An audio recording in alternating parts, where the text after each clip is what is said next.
Un jeune serveur endetté reçoit une proposition irrésistible. Épouser une mystérieuse femme, une millionnaire de 79 ans. Mais ce qui semblait être la solution parfaite à ses problèmes se transforme vite en un cauchemar auquel il ne pourra peut-être jamais échapper. Le luxueux manoir, censé représenter le confort et la sécurité, recelait des secrets qui poussèrent Louis à se demander s'il avait commis la plus grosse erreur de sa vie. Des employés qui chuchotaient à son passage, des portes verrouillées partout et une présence constante qui le surveillait. Son épouse, toujours énigmatique, cachait quelque chose sous des gestes discrets et des regards calculés. Plus il essayait de se sentir partie intégrante de cette nouvelle vie, plus il réalisait qu'il entrait dans un jeu dont il ne connaissait pas les règles. Au fil des mois, des détails auparavant insignifiants ont commencé à se mettre en place, révélant une sombre vérité. De petits indices, disséminés dans les recoins les plus improbables du manoir, l'ont conduit à une découverte effrayante. Leur mariage n'était pas un simple arrangement,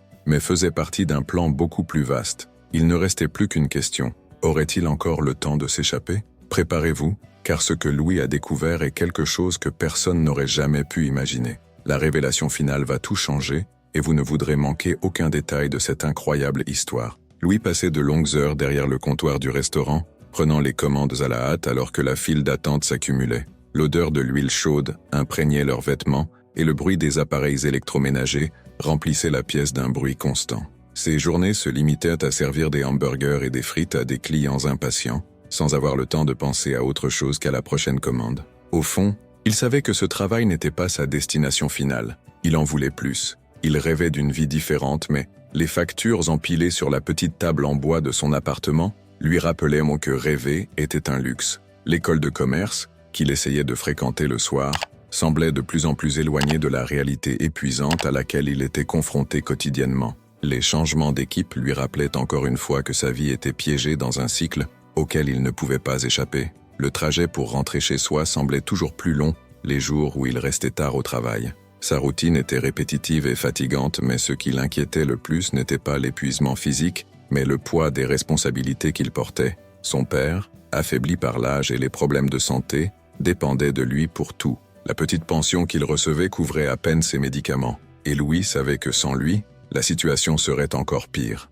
Il n'y avait pas de place pour l'échec, pas de temps pour le regret. Il devait continuer, même si son corps réclamait du repos. À l'intérieur de la maison, l'atmosphère était silencieuse, à l'exception du son sourd de la télévision que son père insistait pour laisser allumer. Louis sentait le poids du temps s'écouler, le besoin de trouver une solution avant que la vie ne les écrase une fois pour toutes. Il était à ses limites. La peur de ne pas pouvoir les soutenir était un fantôme qui le hantait chaque nuit, faisant du sommeil un luxe rare. Ce qu'il ne savait pas, c'est qu'une opportunité inattendue se présenterait bientôt, lui offrant une issue, mais à un prix qu'il n'aurait jamais imaginé payer. Une nuit, le téléphone vibra sur la table, interrompant le silence du petit appartement. Louis regarda l'écran et fronça les sourcils lorsqu'il vit un numéro inconnu. Il hésita avant de répondre, essayant d'imaginer de qui il s'agissait. À l'autre bout du fil, une voix ferme et féminine prononça clairement le nom de Louis. La façon dont elle parlait donnait l'impression qu'elle le connaissait bien, mais il ne reconnaissait pas cette voix. Elle ne s'est pas présentée immédiatement.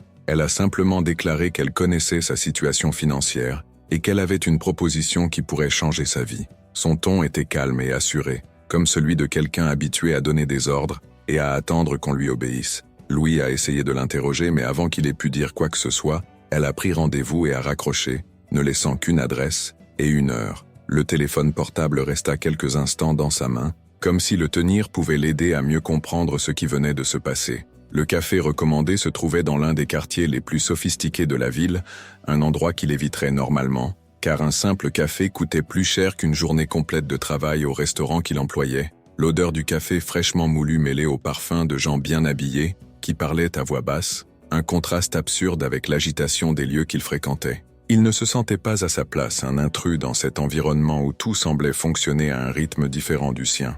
Avant qu'il puisse changer d'avis et s'éloigner, son regard croisa une femme assise à l'une des tables dans un coin. Margot avait une présence frappante, des cheveux noirs impeccablement attachés, une robe élégante qui semblait choisie pour mettre en valeur son autorité et un regard attentif qui traduisait une confiance inébranlable. Elle ne parut pas surprise de le voir, se contentant de lui faire un geste subtil pour qu'il s'assoie. Louis déglutit péniblement avant de s'approcher, sentant que cette rencontre allait tout changer, même s'il ne comprenait pas exactement comment. Margot avait une présence frappante. Son visage n'avait pas une seule ride. Sa peau était impeccable et ses yeux étaient d'une intensité fascinante. Ses cheveux noirs étaient impeccablement attachés et ses mains délicates bougeaient avec une élégance presque surnaturelle. Il avait l'air d'avoir 40 ans, peut-être plus jeune, mais la vérité était incroyable. Margot avait 79 ans. C'était impossible à croire, mais elle était là, défiant le temps d'une manière que Louis n'avait jamais vue auparavant. Elle ne parut pas surprise de le voir, se contentant de lui faire un geste subtil pour qu'il s'assoie. Louis déglutit péniblement, avant de s'approcher, sentant que cette rencontre allait tout changer, même s'il ne comprenait pas exactement comment. Margot commença à parler avec un calme effrayant, comme si elle avait planifié cette conversation dans les moindres détails. Elle a expliqué qu'elle était au courant de ses difficultés financières, des dettes accumulées et de la maladie de son père. Louis sentit un frisson lui parcourir le dos lorsqu'il réalisa qu'elle en savait plus qu'elle n'aurait dû. Il ne pouvait pas imaginer comment quelqu'un comme elle pouvait s'intéresser à lui, un simple serveur de restauration rapide. Puis la proposition est venue. Directement et sans détour, Margot lui a proposé un mariage de convenance. En échange, elle veillerait à ce que tous ses soucis financiers disparaissent. Il bénéficierait de la stabilité, de la sécurité et n'aurait plus jamais à se soucier de l'argent. Il n'y avait pas de romance, juste un accord. Louis sentit son estomac se retourner. L'offre semblait irréelle, quelque chose qui n'arriverait que dans des films ou des livres, mais elle était là, le regardant avec une expression qui disait que c'était réel. La question qui lui traversait l'esprit était simple. Pourquoi lui? Louis quitta le restaurant la tête battante, incapable de comprendre ce qui venait de se passer. La conversation avec Margot le laissait mal à l'aise, avec le sentiment d'être entraîné dans un jeu dont il ignorait les règles. L'air froid de la nuit n'était pas suffisant pour le calmer, alors qu'il marchait sans but dans les rues éclairées par des lampadaires solitaires. Son nom résonnait dans son esprit, ainsi que la proposition absurde qu'il avait reçue. Comment une femme aussi puissante pouvait-elle s'intéresser à lui? Qu'est-ce qu'elle en a retiré? Plus que cela, comment saviez-vous autant de choses sur votre vie? La précision avec laquelle elle énumérait ses problèmes le faisait se sentir exposé. Cela suggérait qu'elle l'observait depuis longtemps. Le sentiment d'être suivi lui fit regarder en arrière plusieurs fois, mais il n'y avait personne. Juste un silence et un doute grandissant quant à savoir si c'était vraiment une offre ou un avertissement que sa vie ne serait plus jamais la même. Maintenant, juste une pause pour que je puisse vous entendre. Si une proposition comme celle-ci apparaissait dans votre vie, l'accepteriez-vous sans hésitation ou soupçonneriez-vous ce qu'il y a derrière? Commentez ci-dessous ce que vous feriez à la place de Louis et quelles raisons vous amèneraient à prendre cette décision. Poursuivant l'histoire, Louise a passé la nuit éveillée, essayant d'y trouver une certaine logique. L'idée d'un mariage sans amour, sans aucune implication émotionnelle, semblait fausse à tous points de vue. Mais de l'autre côté, il y avait les factures impayables, les factures incessantes et le fait que son père avait besoin de médicaments qu'il ne pouvait pas se permettre. J'avais beau essayer de trouver une alternative, aucune solution n'apparaissait. Il se sentait plaqué contre un mur, avec un seul choix devant lui, et avec l'impression qu'il se trompait en pensant pouvoir refuser. Son esprit essayait de justifier les risques, se disant qu'il n'y avait rien de mal à accepter quelque chose qui pourrait le sortir de cette vie misérable. Si Margot voulait juste un nom sur papier, pourquoi refuser? Pourtant, une partie de lui hésitait, avec cette étrange impression que quelque chose de bien plus grand se cachait derrière cette proposition et qu'il ne le voyait toujours pas. Lorsqu'il en parla à son père, il s'attendait à entendre des conseils qui le feraient abandonner définitivement, mais il trouva un air fatigué et résigné. L'homme écouta tout en silence et finit par dire quelque chose auquel Louis ne se serait jamais attendu. Il n'y avait rien de mal à accepter de l'aide, surtout lorsque le destin ne vous laissait pas d'autre choix. Son père n'y voyait pas une opportunité, mais la seule issue possible. L'idée de voir son fils coincé dans un travail sans issue, vivant de reste, le tourmentait plus que l'idée d'un mariage sans amour. Louis s'est rendu compte qu'au fond, son père ne croyait plus qu'il y avait une voie différente pour eux. Le lendemain, la voix brisée et la poitrine pleine d'incertitude, il appela Margot et accepta. Le mariage s'est déroulé dans un bureau discret, en présence d'un avocat et d'un notaire. En quelques minutes, la signature sur le papier scella son destin, et tandis que Margot souriait avec contentement, Louis sentit un frisson lui parcourir le dos. Quelque chose chez cette femme semblait encore déplacé. La jeunesse impeccable de son visage semblait cacher quelque chose de beaucoup plus vieux et de plus dangereux. La route menant au manoir s'étendait sur un long chemin entouré de grands arbres, bloquant une partie de la vue sur le ciel. Louis regarda par la vitre de la voiture, tandis que le portail en fer s'ouvrait lentement, révélant l'immensité de la propriété. L'endroit était plus qu'une simple maison. C'était un bâtiment imposant, avec des colonnes sculptées et une façade en pierre si bien conservée qu'on aurait dit qu'elle avait été érigée la veille. Le jardin impeccablement entretenu ressemblait à une scène tirée d'une autre époque, où chaque plante et chaque statue avaient un but calculé. Le conducteur n'a pas dit un mot pendant qu'il traversait l'allée circulaire, jusqu'à ce qu'il s'arrête devant l'escalier principal. Louis sortit de la voiture avec un étrange rhume dans la poitrine, quelque chose entre l'émerveillement et l'agitation. Il était là, debout devant l'endroit qu'il appellerait désormais son chez-soi, mais rien dans la scène ne semblait accueillant. En franchissant les solides portes en bois, un silence oppressant s'empara de tout. L'intérieur du manoir était encore plus luxueux qu'il ne l'imaginait, mais il n'y avait rien de confortable. Les longs couloirs, les tapis impeccables, les murs décorés de peintures anciennes, tout semblait figé dans le temps, donnant l'impression que personne n'y vivait vraiment. Le bruit de vos pas résonnait sur le sol en marbre, augmentant le sentiment que vous étiez un intrus dans cet espace. Les employés présents se promenaient en toute hâte, détournant le regard à son passage. Lorsqu'ils croisaient leur chemin, ils chuchotaient entre eux, précisant que leur présence était un événement inattendu. La façon dont ils évitaient tout contact direct montrait clairement qu'ils n'étaient pas le bienvenu, et cela ne faisait que renforcer son sentiment qu'on ne lui disait pas quelque chose.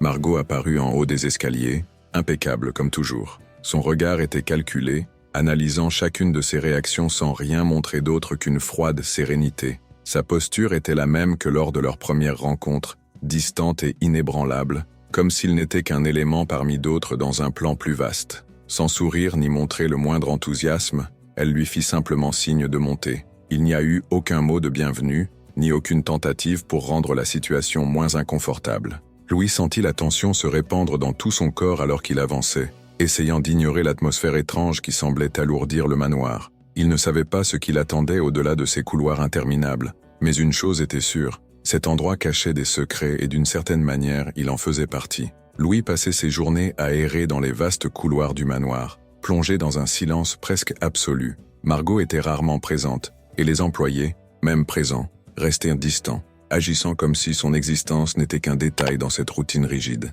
Il n'était pas autorisé à partir sans chauffeur ni sans préavis, ce qui le faisait se sentir prisonnier au milieu de tant de luxe. Les journées s'éternisaient dans un ennui suffocant, et la seule distraction était d'explorer les pièces, de tenter de mieux comprendre cet espace gigantesque et inexploré. Cependant, quelque chose attira bientôt son attention. Certaines portes étaient toujours verrouillées, et il n'a jamais vu personne entrer ou sortir. Certains nécessitaient l'ouverture de mots de passe et cela suscitait un malaise que je ne pouvais ignorer. La curiosité commença à croître, comme un poids constant. Parfois, lorsque les couloirs étaient en vide, Louis s'approchait des portes, testait les poignées des portes et y mettait l'oreille, essayant de capter le moindre son. Je n'entendais rien d'autre que mon propre cœur battre fort dans ma poitrine. Certaines pièces semblaient oubliées, tandis que d'autres étaient clairement importantes, mais il ne savait pas pourquoi. Petit à petit, il s'est rendu compte que chaque fois qu'il essayait de s'approcher de ces zones, les employés apparaissaient de manière inattendue, l'observant en silence, semblant avoir pour objectif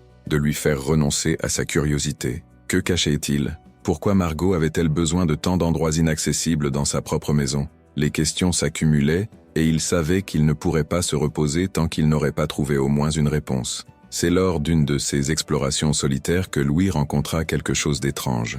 Dans l'une des galeries du manoir, parmi les innombrables sculptures décoratives, il remarqua que l'une d'elles ne semblait pas à sa place. Le marbre était froid au toucher, mais lorsqu'il passa la main sur la base, il sentit un morceau de papier plié, soigneusement caché là. Le cœur battant, il le retira, le dépliant rapidement. Au centre du papier jauni, il y avait une suite de chiffres et de lettres, écrits à la main à la hâte, un mot de passe. Mais pourquoi? Il regarda autour de lui, sentant une étrange électricité dans l'air, comme s'il avait franchi une ligne invisible qu'il n'aurait pas dû franchir. Tenant fermement le message, il sentit un frisson lui parcourir le dos. Quelque chose dans cette maison attendait d'être découvert, et il venait de faire le premier pas vers la découverte de ce qui s'y passait réellement. La note était déjà froissée dans sa main lorsque Louis décida d'agir. La séquence de chiffres et de lettres n'avait pas de sens à première vue, mais il savait que ce type d'information n'était pas laissé au hasard. Il commença à parcourir les couloirs du manoir, observant les détails de plus près qu'auparavant.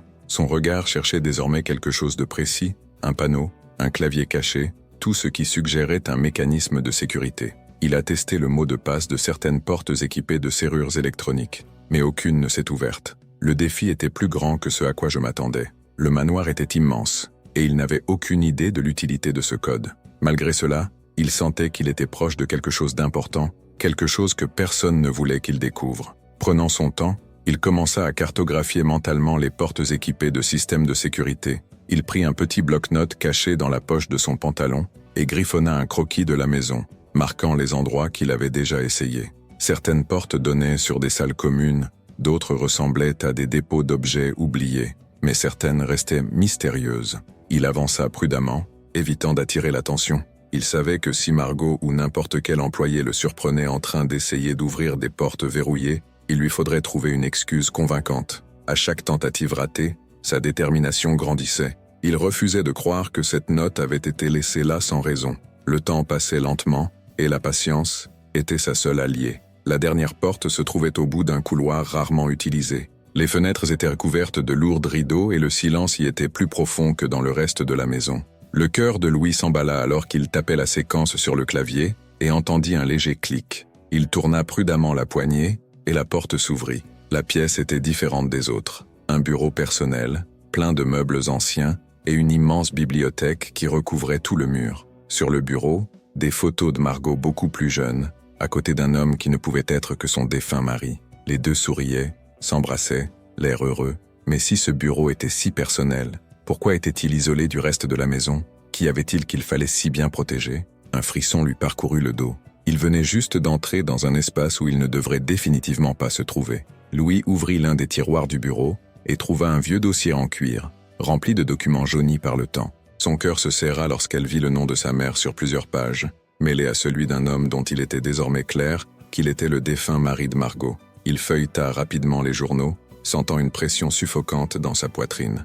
Il y avait des lettres, des relevés bancaires et même des photos qui montraient clairement ce qui s'était passé des années auparavant. Votre mère a eu une liaison avec cet homme. Les mots manuscrits étaient remplis d'émotions, révélant une romance cachée, pleine de rencontres secrètes et de promesses murmurées dans le silence. Il sentit ses mains trembler lorsqu'il réalisa que ce n'était pas seulement un souvenir du passé, c'était la raison pour laquelle il était là. Son mariage n'était pas une coïncidence et Margot ne lui proposait pas simplement un marché. Elle l'avait choisi exprès. Le poids de la révélation le coupa le souffle. Tout avait un sens désormais. Le regard calculé de Margot, la façon dont les employés évitaient de le regarder, la froideur avec laquelle elle traitait sa présence. Rien dans tout cela n'était un jeu de commodité, mais un plan soigneusement élaboré. Margot ne voulait pas de mari, elle voulait avoir sa part dans sa vengeance personnelle. Son mari était mort sans qu'elle découvre la trahison, mais d'une manière ou d'une autre, après sa mort, la vérité a éclaté. Au lieu d'affronter un homme qui ne pouvait plus payer pour les erreurs de son passé, ou la femme au centre de cette affaire, la mère de Louis, elle a trouvé un autre moyen de régler ses comptes. Louise était le dernier lien entre sa mère et cet homme. Le mariage n'était pas une offre, mais un piège pour lui de vivre sous le même toit, portant le poids d'un passé dont il ignorait même l'existence. Il recula d'un pas, sentant l'air lourd du bureau l'étouffer. Les photos sur la table semblaient désormais se moquer de lui. Margot et son mari semblaient heureux, insouciants et quelque part dans ce passé, sa mère existait, cachée parmi les secrets d'un homme qui n'avait pas le courage de choisir entre deux femmes. Louis sentit une vague de colère et de désespoir envahir son corps. Il a été manipulé dès le premier instant, emmené à ce mariage non pas parce que cela lui convenait, mais parce que Margot voulait qu'il paie pour quelque chose qu'il n'avait même pas vécu. Un frisson lui parcourut le dos, alors qu'il imaginait ce qu'elle avait prévu d'autre. Il était coincé ici et maintenant il savait exactement pourquoi. Mais la question qui le hantait était encore pire. Qu'est-ce que Margot avait encore l'intention de faire de lui? Les journées passées à l'intérieur du manoir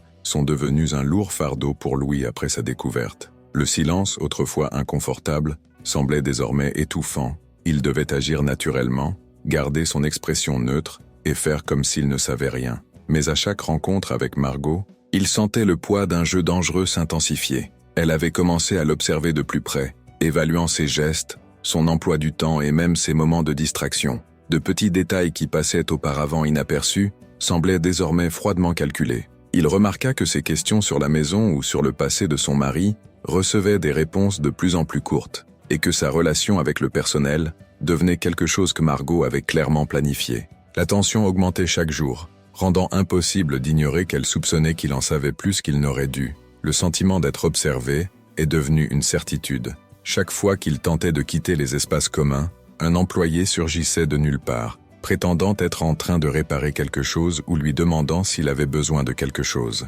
Même lorsqu'il se promenait dans les jardins, il remarquait sur lui des regards attentifs, que ce soit depuis l'une des fenêtres de l'étage supérieur ou depuis quelques coins discrets du manoir. Une nuit, alors qu'il essayait de sortir discrètement pour se promener dans le jardin, il trouva la porte arrière fermée à clé, ce qui n'était jamais arrivé auparavant. Ce n'était pas une précaution courante, c'était un avertissement. Louis n'avait plus de liberté là-dedans et Margot voulait s'assurer qu'il le sache. La simple pensée d'être surveillée lui serrait la poitrine. Savait-elle déjà qu'il était entré dans le bureau? Se pourrait-il qu'il soit plus proche du danger qu'il ne l'imaginait? La seule façon d'échapper à cette toile était de rassembler des preuves. Il a commencé à sauvegarder des documents, à prendre des photos et à copier les fichiers qu'il trouvait chaque fois qu'il pouvait être seul. Il a créé une cachette au fond de son placard, où il a conservé tout ce qui pourrait incriminer Margot si elle avait besoin de se défendre. Chaque élément d'information était un élément supplémentaire pour comprendre ce qui se cachait réellement derrière ce mariage. Plus il allait en profondeur, plus il réalisait que Margot avait des années d'avance sur lui. Elle avait tout planifié dans les moindres détails, et il ne savait toujours pas jusqu'où allait ce plan. La peur grandissait, mais il savait que la seule issue était de continuer à jouer. J'avais juste besoin de trouver le meilleur moyen d'inverser la tendance avant qu'il ne soit trop tard. Louis savait qu'il ne pouvait plus attendre. Avec les preuves organisées et les pièces du puzzle commençant à se mettre en place, il sentit le poids de la vérité devenir un fardeau insupportable. Margot l'avait non seulement trompé, mais avait également organisé tout ce mariage dans le cadre d'un plan qu'il ne pouvait même pas comprendre pleinement. Les documents, les lettres et chaque photographie renforçaient ses soupçons. Il n'était pas seulement un jeune homme qui avait eu la chance de trouver une opportunité inattendue, il était la cible d'une vengeance calculée. Mais qu'avait réellement l'intention de Margot? Que se passerait-il s'il tentait simplement de s'échapper? Ses doutes le tourmentaient, et il savait qu'il ne pouvait pas risquer d'attendre pour le savoir. La seule issue était de la confronter et d'inverser le jeu avant qu'elle ne passe à l'étape suivante. Ce soir-là, le dîner était différent. Margot semblait plus à l'aise, presque satisfaite, comme si elle approchait du moment qu'elle attendait depuis si longtemps. Mais Louis n'allait plus la laisser jouer à ce jeu. Il inspira profondément, jeta les documents sur la table et dit sans hésiter qu'il savait tout. Pour la première fois, le visage de Margot perdit son calme habituel. Ses yeux se fixèrent sur les feuilles étalées devant lui, et le silence s'empara de l'environnement. Il n'a pas attendu de réaction, il a continué à parler, disant qu'il avait fait des copies et qu'il avait tout laissé à un ami de confiance. Si quelque chose lui arrivait, la police aurait tout. C'était du bluff, mais il fallait que cela sonne vrai. Il n'avait personne de confiance avec ses documents, mais Margot n'avait pas besoin de le savoir. L'air est devenu lourd. Margot n'a rien dit tout de suite. Il se leva lentement, ramassa une des lettres et la regarda en silence. Ses doigts glissèrent sur le papier comme s'ils absorbaient chaque mot. Louis ne détourna pas le regard, sentant la tension grandir à chaque seconde. Elle réalisa finalement qu'elle l'avait sous-estimé. Ce n'était pas seulement un garçon désespéré à la recherche d'une issue facile, c'était quelqu'un qui comprenait désormais la situation dans laquelle il se trouvait et n'avait plus peur. Un sourire presque imperceptible apparut au coin des lèvres de Margot, mais ses yeux révélèrent quelque chose de différent. Pour la première fois, elle ne savait pas trop quoi faire. Le jeu qu'elle avait mis en place échappait à son contrôle, et Louise était plus proche de la liberté qu'elle n'aurait jamais imaginé qu'il y parviendrait. Le regard de Margot, auparavant empreint de supériorité, oscillait désormais entre la blessure, la frustration et la colère contenue. Se sentant impuissante, elle commença à parler, mais sans sa position calculatrice habituelle. Sa voix avait un ton amer, comme si elle déversait des années de ressentiment qui n'avaient jamais été exprimés à haute voix. Il a révélé qu'il n'avait jamais voulu tuer Louis, ni lui faire du mal physiquement, car ce serait une fin trop rapide. Sa vengeance a toujours été planifiée pour être lente et corrosive. Elle voulait qu'il perde peu à peu tout ce qui faisait de lui ce qu'il était, que sa force, ses rêves et même son identité s'effacent, le transformant en quelqu'un qui acceptait son destin sans combat, de la même manière qu'elle avait elle-même dû accepter de vivre aux côtés d'un homme qui ne l'avait jamais aimée. Louis sentit un frisson lui parcourir le dos. Pour la première fois, il voyait Margot au-delà de sa froideur et de ses jeux d'esprit. Son plan n'était pas une question de sang ou de violence directe, mais quelque chose de bien pire, une prison invisible, faite de manipulation et de désespoir. Lorsqu'on lui a demandé pourquoi elle avait choisi ce type de vengeance, la réponse a été encore plus inquiétante. Margot a déclaré qu'elle avait passé des décennies à être prisonnière d'un mariage sans amour, sachant que son mari ne lui avait jamais vraiment appartenu. Lorsqu'elle découvre enfin sa trahison avec la mère de Louis, il est trop tard pour se venger des véritables coupables. Elle a donc créé un nouvel objectif. Si son mari et sa maîtresse avaient détruit sa vie, elle ferait de même avec son fils, qui était le seul lien qui restait de cette infidélité. La véritable vengeance n'était pas contre Louis, puisqu'il n'était pas le fils de son mari, mais contre la mémoire de sa mère et de l'homme qui l'avait trahi. Margot ne comptait pas sur le fait que Louis n'était pas une personne fragile. Il n'accepterait pas le sort qu'elle lui imposait. Gardant sa posture ferme, il joua ses dernières cartes. Il a souligné qu'il avait déjà rassemblé suffisamment de preuves pour l'incriminer et a également rappelé son bluff, assurant qu'un ami de confiance avait déjà des copies de tout. Le regard de Margot se durcit un instant, mais cette fois, il y avait quelque chose de différent. Pour la première fois, elle perdait le contrôle de la situation. Son jeu était sur le point de s'effondrer et elle le savait. Sans hésitation, Louis lui présenta 2 options. La première serait la plus dévastatrice. Il remettrait toutes les preuves à la police, rendant public le plan qu'elle avait ourdi contre lui. Le scandale ternirait à jamais le nom de Margot, et elle perdrait tout ce qu'elle avait travaillé si dur pour construire. Sa réputation, sa fortune et toute influence qu'il possédait encore disparaîtraient. Même si elle essayait de se remettre sur pied, elle ne serait plus jamais vue de la même manière. Réduite à une femme vengeresse qui a détruit sa propre vie à cause d'une rancune du passé. Pendant un bref instant, Margot pinça les lèvres, évaluant si Louis aurait vraiment le courage d'aller aussi loin, mais il ne détourna pas le regard. Cette fois, elle faisait face à un adversaire incapable de se plier. Mais il y avait une deuxième option. Margot pourrait accepter un accord avec Louis. Margot accorderait le divorce immédiatement, en payant une compensation financière et en lui permettant de partir. En retour, Louis garderait tout privé, garantissant qu'elle continuerait avec sa fortune et son influence intacte.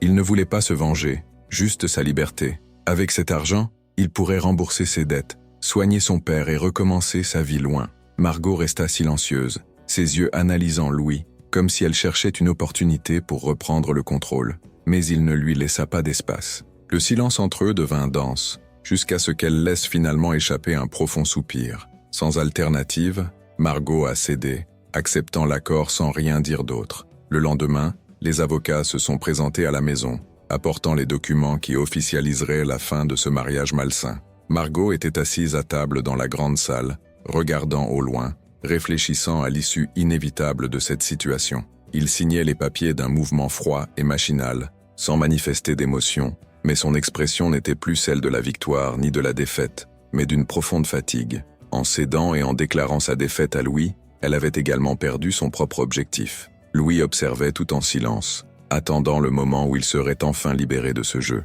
Lorsque le dernier papier a été signé et que les avocats ont récupéré les documents, il s'est levé, sans se retourner. Le manoir, qui semblait autrefois être une promesse de stabilité, n'était plus qu'un mausolée de rancune et de fantômes du passé. Sans hésitation, il franchit la porte, respirant l'air frais du dehors, se libérant d'une prison invisible. Le manoir qui symbolisait autrefois une promesse de stabilité n'était plus qu'un souvenir oppressant qu'il avait finalement laissé derrière lui. Mais avant qu'il puisse aller plus loin, la voix de Margot résonna derrière lui, froide et remplie de quelque chose qui ressemblait plus à un présage qu'à une menace. Elle a dit que la vengeance ne finit jamais, que le cycle trouve toujours un moyen de recommencer et qu'un jour il pourrait se retrouver exactement là où elle était maintenant, consumée par quelque chose qu'il croyait avoir laissé derrière lui. Louis resta immobile un moment, sentant le poids de ses paroles planer dans l'air. Il n'y avait aucune colère dans son ton, juste une certitude presque cruelle, comme si le destin était une roue qui tournait sans pitié,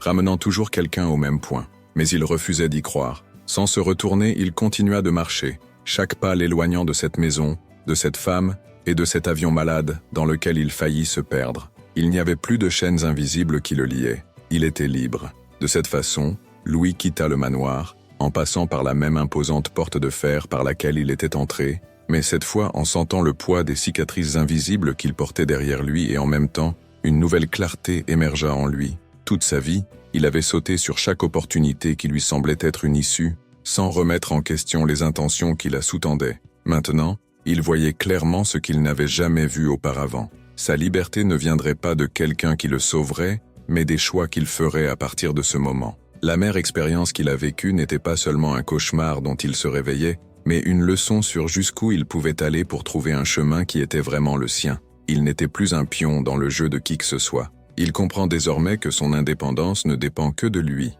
Avec l'argent du règlement, la première chose qu'il a faite a été de se débarrasser de toutes ses dettes. Le poids qu'il portait sur ses épaules depuis des années a disparu au moment où il a payé chacun d'entre eux. La deuxième étape consistait à faire en sorte que son père reçoive tous les soins médicaux nécessaires, sans avoir à compter les pièces pour payer les examens et les médicaments. Pour la première fois, son père recevrait les soins dont il avait toujours besoin, sans que Louis ait à se sacrifier au-delà des limites pour y parvenir. La vie ne ressemblait plus à un combat constant pour la survie. Désormais, il pouvait respirer sans crainte du lendemain, sans avoir le sentiment d'être toujours au bord de l'effondrement, sans avoir à accepter la moindre miette, comme si c'était la seule chance de changer sa vie. Cette fois, alors qu'il regardait vers l'avenir, il savait qu'il ne chercherait pas de raccourci. Le désespoir ne serait plus le moteur de ses décisions. Il retournerait à l'école et choisirait sa propre voie, non pas parce qu'il fuyait, mais parce que c'était ce qu'il voulait vraiment. Votre avenir ne sera pas déterminé par des promesses creuses ou des pièges déguisés en opportunités. À ce moment-là, il avait l'impression d'avoir un contrôle total sur sa vie. Le passé était derrière lui et les leçons qu'il avait apprises le guideraient à partir de là. Il n'était plus ce jeune homme qui acceptait n'importe quel sort. Maintenant, c'était quelqu'un qui décidait de son propre avenir. Si vous êtes arrivé jusqu'ici, c'est parce que cette histoire vous a captivé du début à la fin. Et croyez-moi, il y a bien d'autres histoires tout aussi surprenantes que celle-ci qui vous attendent. Avant de partir, cliquez pour aimer la chaîne et assurez-vous de ne manquer aucun de ces récits percutants. Dans quelques secondes, une vidéo recommandée s'affichera à l'écran, apportant une autre histoire à ne pas manquer. Peu de temps après, une collection spéciale sera disponible pour que vous puissiez continuer à explorer des intrigues pleines de rebondissements, de mystères et de dépassements. Choisissez votre prochaine histoire maintenant et continuez à être surpris. À la prochaine vidéo.